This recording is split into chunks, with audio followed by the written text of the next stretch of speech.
They told us Africa was free. They told me we had independence, that we carried flags, chose our leaders, and sang anthems. But what is sovereignty when human life has become a commodity, traded like sacks of grain across our borders? What is freedom when your children disappear in the night? Watch it till the end. I stood in rooms where the air smelled of betrayal, where men in suits shook hands in daylight and in darkness signed death warrants. And I knew our silence would make us accomplices if we let this continue.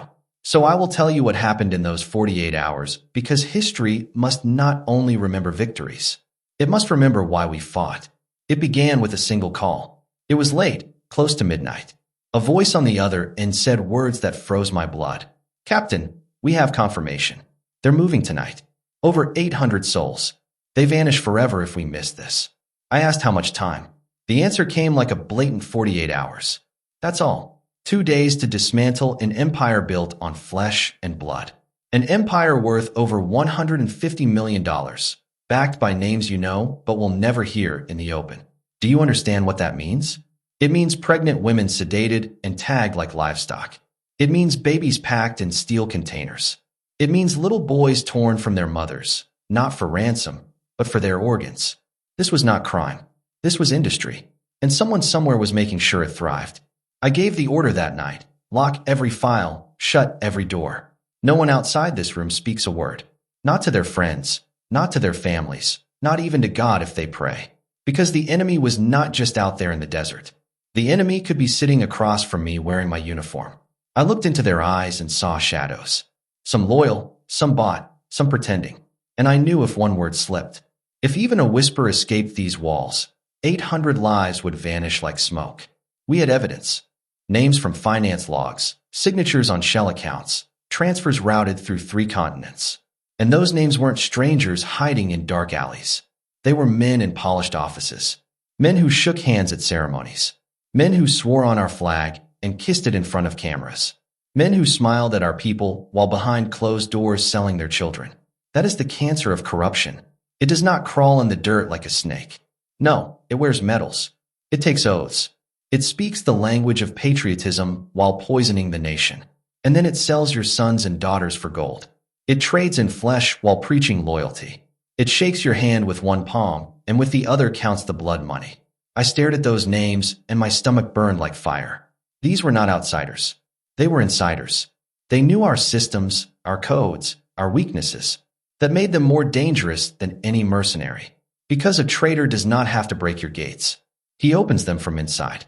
He does not attack your walls. He draws the map of your house and sells it to your enemy. That night, I understood the weight of leadership. Not the medals, not the applause, not the speeches. Leadership is making a decision that will make you enemies in your own camp. Leadership is knowing that when you clean your house, the dust will fight back. And so I told them, no one leaves this room. No calls, no leaks. For 48 hours, this operation belongs to silence because silence was our weapon. Silence was our shield. One word outside and 832 souls would never see the sun again. I want you to understand what this means. When corruption reaches the top, it is no longer a crime. It becomes a system. It becomes a chain that binds every honest man, every innocent child. You pull one link and the whole structure shakes. That is why they protect each other. That is why they fear exposure more than death. Because exposure destroys the illusion of honor they hide behind. It tears off their masks and shows the world their true face. Predators in suits, vultures in uniform. And that night as I stood in that war room, I swore one thing. I will break this chain even if it wraps around my own neck. I looked around that room. 12 men. Men I had fought beside. Men I had bled with. Could I trust them? I had no choice. We drew the curtain of silence and began to plan. They called it Operation Falcon. I called it survival. We had intel on 3 primary nodes, safe houses, convoy routes, and a command hub near the border. But the network was bigger than that. From the dunes of the Sahel to the ports of Libya, this was a chain wrapped tight around Africa's neck. The question was not if we could cut it. The question was whether we had the courage to bleed doing it. The first target was a warehouse on the outskirts, a building that looked like nothing. Corrugated steel, no lights, no signage. But the satellite heat maps told a different story. Too many clusters, too much warmth for an empty site. Inside those walls were containers. We knew what that meant. When I stepped into the armored vehicle that night, rain was falling on Wagadu like a warning.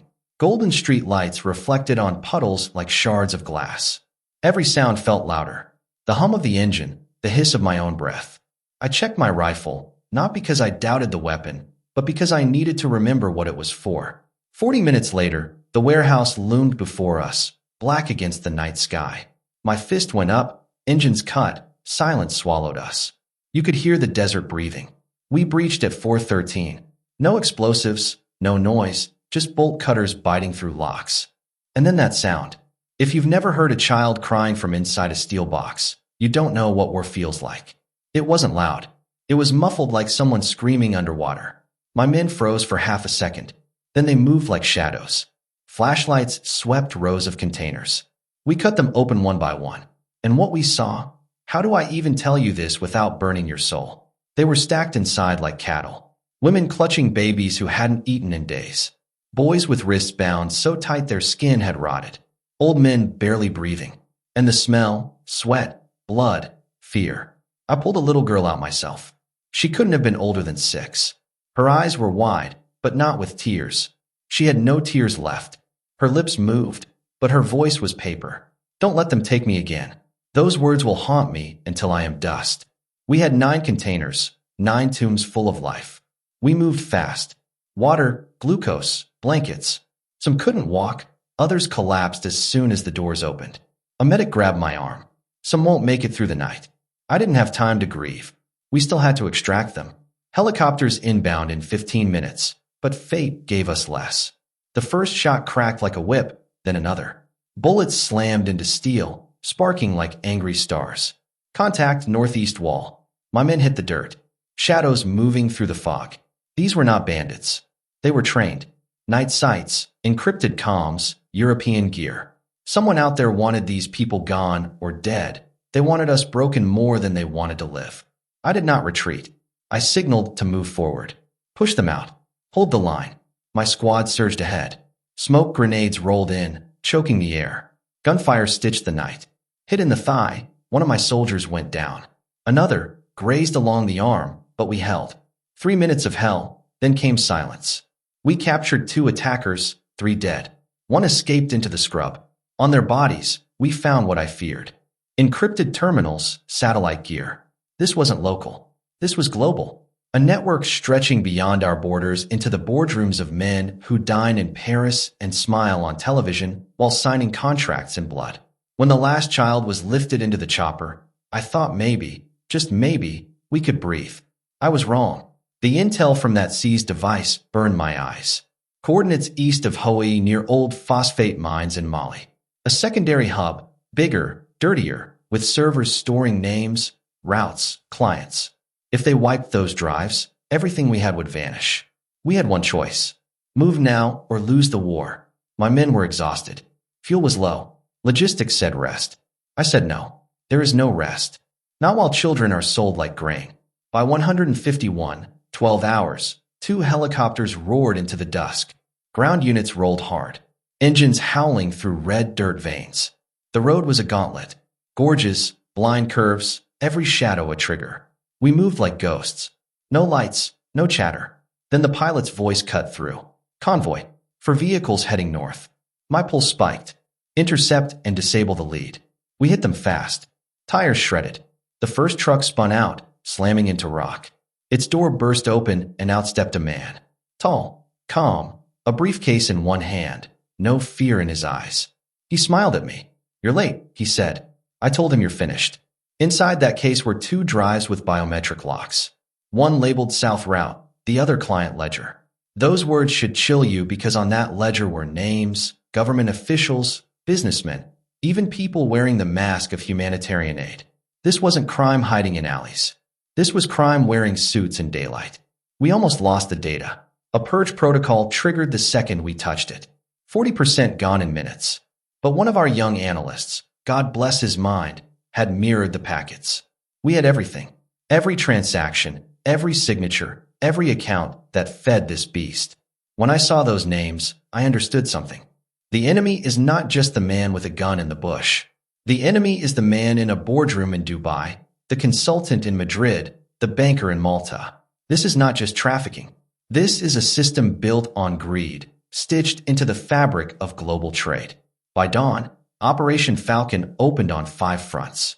We hit safe houses in Kedugu, seized ledgers in Dori, stormed a clinic masquerading as an NGO. What we found was hell with paperwork, forged passports, medical-grade trackers from Tel Aviv implanted in human backs, pre-filled injections, client videos from Istanbul asking about compatibility.